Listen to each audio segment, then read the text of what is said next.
But we're going to kick it off with the college football playoffs. Give me your thoughts. What do you think about last round? I'll give you my thoughts, and I will publicly eat crow when Poochie will inevitably pop up here. All right. The Canes impressed me. I gotta say that They watch the game. So they impressed me very much so, in the sense of I knew they were good. I never didn't.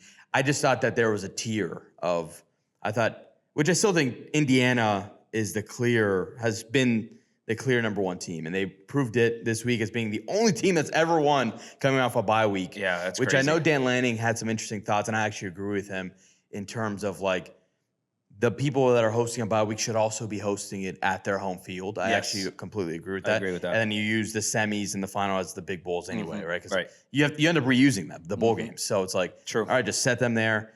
They get the bye week and home field advantage for the first game. That might change some things. But again, I mean, Miami went to the Cotton Bowl. They upset number 2 Ohio State. And it was a beatdown, dude. It was impressive. I got to give them their props. And then Ole Miss, shocking Georgia. Which I said it on the show. I said Ole Miss, sleep. Or I didn't even say it on the show. I told you guys at this Malbon event. Yeah. Like, watch Ole Miss come out to play with some pride. I don't like what they're doing, though. I don't like that they're removing coaches in the semis. It's ridiculous. I think that's a ridiculous thing. It's a force removed, or is it a choice by the coaches at this point to then but go? It could, even if it was a choice, it could be also like an ultimatum, like, oh, if you don't come now, like right, LSU putting the ultimatum. That's what I'm saying. Like, you don't come now, you're not coming ever. Right. Type thing, which would suck, really. Yeah. Because like the only people you're hurting really are the players, like the Ole Miss players who have now made it to the semis. Yes, everyone knew they were going to be Tulane. Most people didn't think they were going to get past Georgia, and they did. And Chambliss looks awesome, and I think it's going to be a very interesting matchup. I do think Miami should win. They really should, in the sense of I do think they're the better team. Yeah. But let's see that court. I do think really the only thing Ole Miss has on Miami is I do think Chambliss is better than Beck. Right.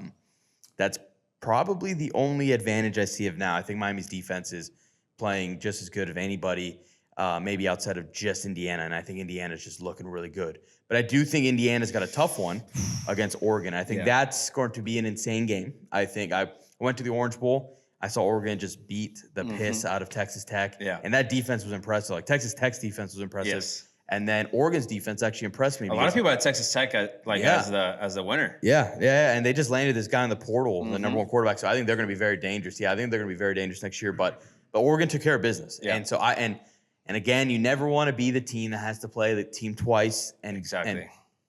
And that's the thing. I always favor me the for loser Indiana. of the first game, right? Like, 100%. especially if they're close. Like, I do think Indiana's better than Oregon. Yeah. But like you saw from the first game, But like to it's a beat close a good matchup. team like that twice, Exactly. is tough. So I'm very, very curious of how that game goes. But if Indiana's as good as it is, as they seem to be, I do think they will win. But I think it's gonna be a great game. Yeah, I think we've got a great slate. I think what are the games? I know Miami's in Phoenix, and then Fiesta, and then Indiana, Oregon is, I believe, in Atlanta, right? Something like that. I don't know. Peach Bowl? Is it the Peach Bowl? Peach Bowl? It might I be think it the is Peach Peach Bowl. Bowl. Yeah. So listen, I think, and the one thing I will say, and what I love about the college football playoffs, and just kind of the state, I have a lot of issues with a lot of the NIL stuff happening, the transfer portal that's happening now. Really more transfer portal than anything, just because of like how many people are in it. It's stupid. It's ridiculous. Like Saban said it. He's like, you can't have the transfer portal open at this time of the year because it's just creating ridiculous. Havoc, and now no one can choose to stay loyal because you're just thinking about the next season. Bro, people on these semifinalist teams are leaving. There's Oregon guy left. I think Miami lost a guy, like a receiver. I mean, maybe they're not playing. Actively getting commits for next Yeah. And by the way, Indiana's transfer portal has been insane. Like they're holy cow, they're reloading in the crate. They got the guy from Hoover from TCU. Yes, that I was think he's a insane. stud. But Which is actually interesting because they had Alberto sitting there. that's true.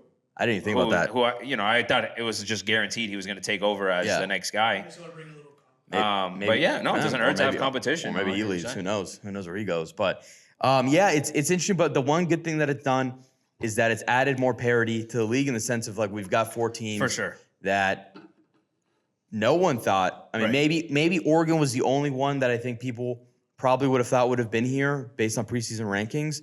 But I mean, you have Miami who hasn't won in over 20-something years. You've got Ole Miss, who I think hasn't won since like the 30s, so that doesn't really count. Yeah. And then you've got Indiana and Oregon who have never won. So I love that part of it. I love sure. the fact that we're going to get a new champion this year. The fact that we're getting a new matchup. I think it's all great. So I'm excited for it.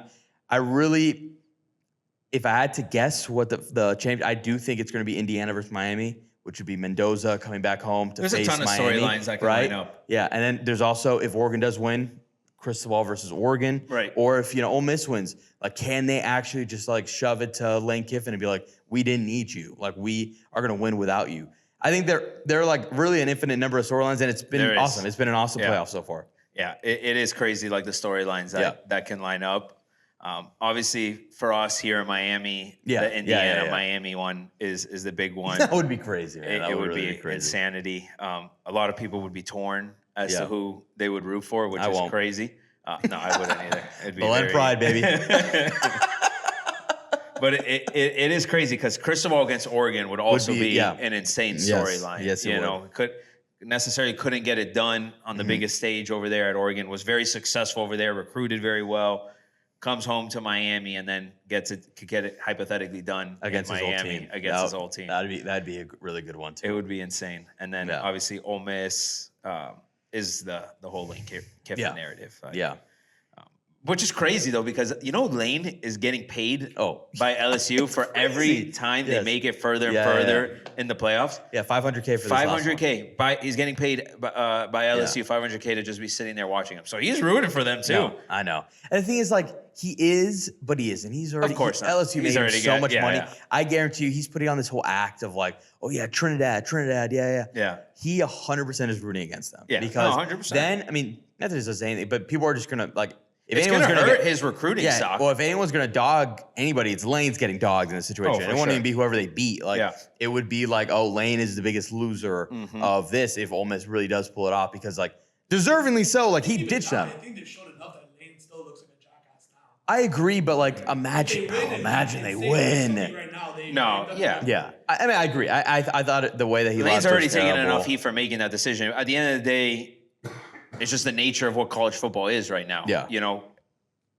Lane consulted with Saban. He consulted with guys that have been in similar shoes and had insanely successful careers. Yeah.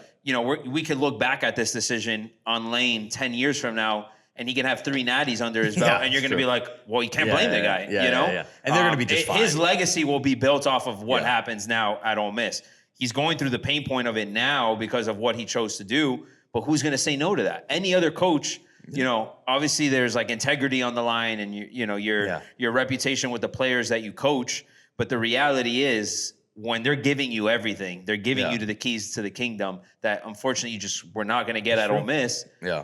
It's insane. And not to say that he couldn't succeed at Ole Miss. He proved to succeed and almost is proving to succeed without him. The whole thing about him leaving LSU was because he felt that he couldn't win a championship at Ole Miss. So if they go out and do it without him, it would be just one, a slap in the face, but two, if he ends up winning 3 at LSU, yes, because he absolutely can, because LSU is a blue blood and they're recruiting. They can get anybody Lane's lane. I think they're giving him $25 million. No, it's stupid. I get it. I get it. Like it's ridiculous. That's the other part of it. It's like it's crazy. College football. Well, college football is going to need a cap. Is basically what's going to have to happen. Well, it needs to have a cap. And it needs to have a limit on transfers. It should be a 1 transfer limit. It really should. Nobody should hit the transfer portal every year. It's sick in college football. One transfer per player. It should. That's how it should be. It should be through the course of your. You should be allowed to transfer with no penalty 1 time. And then if you want to transfer again, you are going to have to sit out a year like the old time. Yes. Okay. That's what I believe. Because that's the only way to control it. Dude, there are 30-something%. I think it's 33% of players are in the transfer right now. Yeah. That's nuts. All those players are not going to find it. 30% of college football players are in the portal right now. There's 40. That's wild. Yes. Yes, dude, there's 4,500 players in the portal right now. That's insane. Like it's unhealthy for the sport, realistically. And it's really terrible for these kids because you've got a lot of these agents that are they're trying to make money for themselves, that are trying to convince these kids to go get the bag. Right. And yes, how could you tell certain people of like, don't go and take that money? But it's also like hurting a lot of these kids in terms of like playing the next level. Like yes, like you are I mean, But some of the these thing guys is, are you getting could so look- much money Yeah. that it's like, all right, you can't say no to it. But No, then of it's course. again, it's like, all right, well, now you kind of hurt your chances. You're not playing as much. You're not the star anymore, so you're not getting eyes on you as much. Right. But then if you're good enough, there's only certain players that really deserve a lot of money. That's the thing. Yeah. You can look at it from that side, but you can also look at it from the lens of the fact that it's going to help you to get to the next level. Fernando Mendoza is literally the perfect example of that. Yes. Was at Cal. If he doesn't choose to leave Cal, and people were even giving him crap for, he's just doing the same thing. Yeah. He's just getting the bag and going to Indiana. Yeah. No, he became the Heisman. He's the number one team in the country. Has a chance of winning the national championship. And not only that, now has a chance of being the number one overall pick in the NFL draft. Yeah, same thing with Cam Ward and Cam Ward last year. Yeah. The only issue is like for every Mendoza and Ward, there are maybe 100 plus more that just don't work. For sure. Probably like close to like, I don't know. It's just too much for me. I think it's just too ridiculous that like it also hurts. Like, I mean, recruiting is like for example, Mendoza's brother, right? Right. You think he's the next in line. He's been playing, practicing. He's getting good snaps. He's looking good. Well, he's not playing next year because they just brought in Hoover. Like it's like you're also stunting a lot of people's developments that way. Absolutely. So I think it's just great. I don't think that it shouldn't not happen, but it needs guardrails. Like it really needs it. Like I think you do have to put limits on transfer portal, and I think teams are going to have to be capped. Like it's the only way. I mean, some of these schools. I mean, LSU, you just said like $25 million for NIL. I mean, I don't even know what Miami's is, but I don't even think it's that high. So it's I don't know. It's crazy. And then compare that to a G5 team. I mean, it's not even close. Like what I mean? Like it's just crazy. It's the Wild West out there. And dude, there was a kid that just transferred out of USC. I think he got like $200K to play at USC. He had one catch this year. Wow. And now just transferred again. It's like, I get it. Like you just made $200K. Like I'm not going to tell you not to do that, but it's also just so stupid that somebody who got one catch this year is getting $200K and is now leaving to another team. Yeah. Like that's crazy. I mean, whatever. But yeah, college football playoffs looks good though. Yeah. No. I mean, it's the truth, and it has every effect on the playoffs right now, and it will continue to affect the playoffs moving forward. Yeah. I wonder for like next year's playoff, do they expand it again? That's something that I think is going to be interesting. I guess we'll see what happens there. I wonder what the G5 stuff. We'll see. Because there's a lot of noise around that this year. There was, but then thankfully, JMU dropped 32 on Oregon, and Texas Tech got shut out. Like you know what I mean? So there's that. You got Bama losing by almost 40 points. Like I think that's actually helped the discussion because now people are kind of swayed it back to balance it out a little bit. Yeah, exactly. It's like so. But I think it's more about the it, teams that got left out versus the teams that are in. Yeah, but if you look at it, if you look at the NFL playoffs, it's kind of the same thing. Like, there's no reason the Panthers should be in the playoffs. No, 100%. The Panthers shouldn't technically, but you have to make the divisions worth something. Exactly. So, I don't know. I'm a fan of, I really only think that, realistically, I think two teams got shafted this year. And it wasn't really shafted. I didn't think personally Notre Dame really should have gotten in.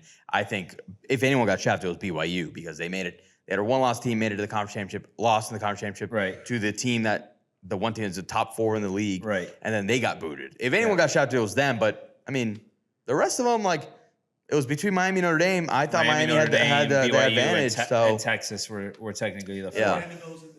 And Vandy. And Vandy. But yeah, they might expand it, but then you're just gonna have to. I don't know what they'll probably if they expand it, they'll have to get rid of conference championships. They'll just have to make it by standings. You won't have a championship game anymore. Which you can then make the argument that the conference games already are too much of a controversy as it is, right? Because if it's going to knock you out of a playoffs, why even play in the conference next year? championship? If I'm BYU doesn't play in the conference championship game and they're in. If I'm a one-loss team, I'm opting out of the conference championship game. Like there's no point for you to play because last year they set the precedent that if you make it, you're good. Right. This year they reversed it.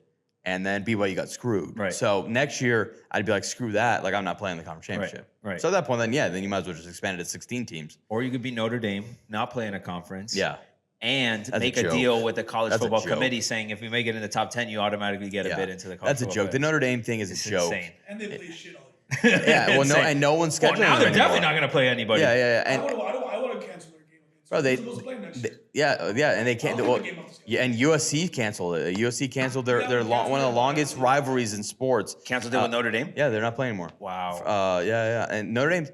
is going to go undefeated next year. I mean, they are playing. Well, they got to play Miami, no? Yeah, that's true. That's. Might cancel. Honestly, we should cancel. I don't think. I think it's too. That's not They're gonna not going to do it. That's not gonna happen. But that would be technically their It would only make game. sense, but it's It not would gonna technically happen. be their only game that they'd play. That's not that they're probably not going to be favored by like at Yeah, least they're like. not playing what is it? We just said USC, the Catholic. Yeah, they're not playing the UFC. Yeah, so yeah. College football is in a very interesting spot. It's been a great season. It's exciting. I mean, it's exciting. It's been a like, great these season. are all good things. Yeah. Like as much controversy and anger and all this stuff, like this is honestly what's making it so exciting and so. Well, the parodies for sure. Like, Yeah. it really has done that. It's even the Yeah, playing field exactly. for a lot of teams, and so in that aspect, it's absolutely done its job. Yeah. It's just there's just the transfer stuff really gets to me, man. Yeah, that stuff I is get you. insane. I But get you. yeah. So what do we got as far as predictions for this weekend? I do think I think Miami is going to win. I do expect it to be Miami, Indiana. Although I do think I wouldn't be shocked if Oregon upset Indiana, Yeah. to be honest. But I do think Indiana just looks a class better than everybody. Even Miami, who I think is probably the second most impressive team Yeah. the entire playoffs. But Indiana really, the fact that you've got Bama and again, like I mentioned, every single team that's had a bye week has I know. lost. Yeah, it's a every crazy single stat. one, including this year, every single one. Except them, and not only did they not lose, No, they they won smoked by them. almost 40. They beat Bama by almost 40. Like it was not even close. Yeah. And even in the beginning, like was an impressive the first win. drive was like you can tell like they were kind of getting to grips. Boom, just throttle them the rest of the game. Yeah. That defense, Mendoza's amazing. They've got weapons, but that defense is really impressive. Defense is legit and their offensive So, line is legit. I mean, their offensive line won the MVP of the game. Yeah, exactly. So I do expect Indiana to make it. I do expect Miami, and I think it'd be a great defensive matchup. And it's here in Miami, so it'd be. No, that would it'd be be terrifying. It would be insane. terrifying for me, but God, can you imagine Miami playing in Miami in the fucking Orange Bowl for? yeah. a Natty, bro? It would be a home field advantage, but it still won't because obviously It wouldn't because of Fernando, essentially. Yeah, well, and because I think Indiana I know, gets they half get anyway. allocated. Yeah. But by the way, then these people have even never then- been, so they're coming. Like those people are coming to the No, for damn sure. game. Those people are diehard Yeah. fans. So Yeah. there will be a ton of them, but you're gonna have a ton of Indiana, Miami fans, Yeah. right? Am I just saying that right? Like Yeah. Miami, Indiana fans, a bunch of fans Columbus. of Indiana that are here in Miami. Yeah. You know, because of the fact that he's a Miami boy. Yeah. So For sure. and apparently he's got a massive family. Yeah. Oh, the Mendoza. Yeah, Yeah. I know a bunch of them. Yeah, I know. that's crazy. I know a few of them that they They're like posted something. primos that, of his. like like their their last name actual- Mendoza too. Oh, Like wow. yeah. Shit. So that go to that reunion that they posted. Yes, about. that's why I saw that reunion thing. I was like, what was it, like 800 people or something crazy like that? Yeah. Are they all like blood related, or is it just like your last name? I think No, they're I think blood they're blood related related. to an extent. Like they're probably very There's separated. like cousin of a cousin of Yeah, a cousin. yeah, there. but I mean, they're it's all- probably down to 7 At the end, cousins or like- something Like that. Gonzalez's. Years Right. later, or years ago, there was definitely one set of great grandparent Right. that fostered this entire 800 clan. Yeah. Yeah. Going Freaking big. rabbits. They're a rabbit out there, man. Hey man, So they produce something good. yeah. I'm sure there's a lot more good in that family, but but I mean, you can't really beat a Heisman Trophy winner. Yeah, the rest of them are all But I'm right. sure they're all good as They're well. all right. Crazy thing. There's only one good one. No. That's not what I meant. I'm just you have something good in having a Heisman Yes, Trophy. yes, you know, yes. I can't say that about my family. I don't have Yeah. a Heisman Trophy Well, winner in mine. He doesn't have a podcast. What the hell? The hell was that? Yeah. E.T. phone home. We're off the rails today. We're off the rails. Oh man, I don't even know where to go from there. Yeah, I mean, we'll see. We'll see. It'll be an interesting weekend. Yeah. but it's a crazy lineup. You got Thursday UM Yes, game. it's an unreal football Friday Indiana Oregon game. Yes. Saturday NFL playoffs. Sunday NFL playoffs. Yeah, Like, it's incredible. Yeah, it's an incredible sports weekend. beautiful. Yeah. It's beautiful. Like I'm Yeah. just gonna be glued to my TV. I'm for getting 4 days. emotional just thinking I about know. I know. I got goosebumps. Yeah. So I guess let's talk NFL football. Yeah. Let's do it. What do we got? What do you think? Slate. What do you think of the slate this Well, we weekend? go through the matchups to make you to kind of like. Yeah. Give us some matchups. Wait, Poochie's got to at least say. No, bro. I don't want to get you guys sick. Like I'll record my own thing. I'm super sick. Oh, true. You don't want to talk UM? I was just wondering. No, I just was thinking transition to UM. I'm sick, dude. I don't All right, like Poochie's sick. Listen, Okay. Poochie's Poochie's sick. sick. He's very excited about the Yes, UM. I'll put my own thing, and I'll release my own solo thing. Okay. It's a solo thing. Solo special. No. I'm kidding. Poochie. He is excited. Yes. Listen, he was at the game. He was going crazy. The demon's caught up to me. He got sick. He got sick. Yeah. He gave up a lung for the Canes. Yeah. Honestly. Supposedly in Ole Miss, they're trying to get the Poochie. They're trying to take him down. They better bring the whole family. They better bring a tour bus full of them.